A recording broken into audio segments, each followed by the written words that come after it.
Once upon a time, everyone lived in one peaceful world. This world was granted the gift of light by an unseen force known as Kingdom Hearts. Protecting Kingdom Hearts was the Keyblade, a weapon of incredible power that shared both light and darkness. This peace, however, wouldn't last. People began to think of Kingdom Hearts not as a gift, but as something that could be exploited, taken advantage of.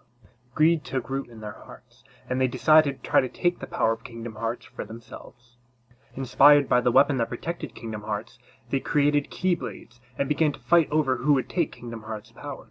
This became known as the Keyblade War, and the intensity and the hate that it created threatened to bring down the entire world.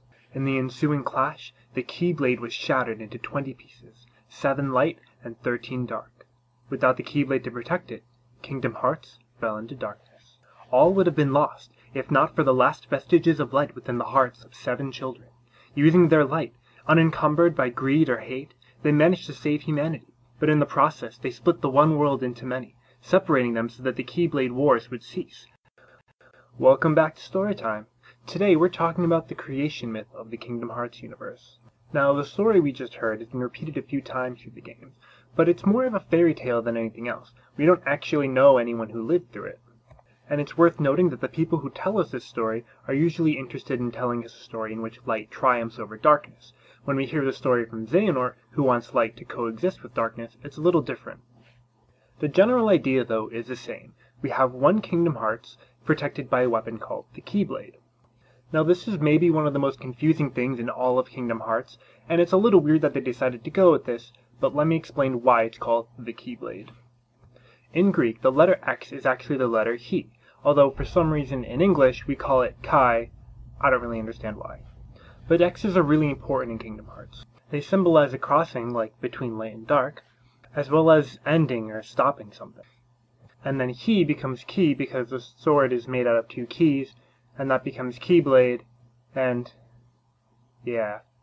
Look, I'll defend most of Kingdom Hearts by dying, but this is really kind of a weird choice. Here's the thing. The Keyblade is this big weapon. A Keyblade is a thing you use in the rest of the games. It'll be clear in context, so don't worry too much about it now. The other important thing that comes out of this story is the cosmology of the Kingdom Hearts universe.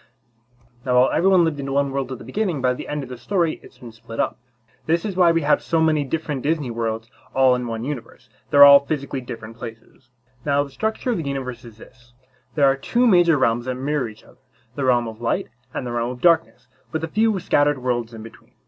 We don't know that much about the realm of darkness. We can kind of assume that it has a similar structure to the realm of light, but we've only seen it up close a couple times, so we're really not sure yet. The realm of light has all the different Disney worlds in it. They're planets floating in what essentially is outer space, although the scale is a lot smaller. Now, besides being separated from each other, each world has a physical barrier around it that keeps it protected.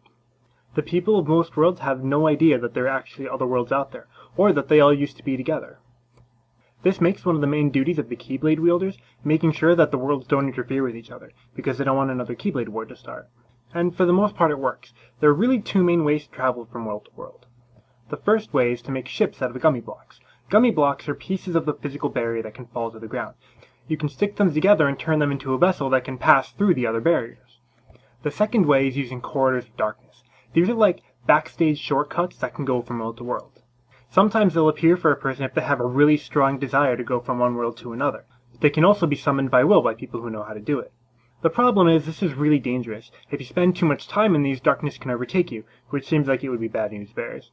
But for those who know how to protect themselves or just aren't afraid of the darkness, it gives you a way to make incredibly flashy entrances and exits that is really convenient. And with that, we've finished our introductory course into the world of Kingdom Hearts. The rest will come out in the story and I'll give explanations when I need to, but having this base will make it a little bit easier. If you've made it this far, congratulations!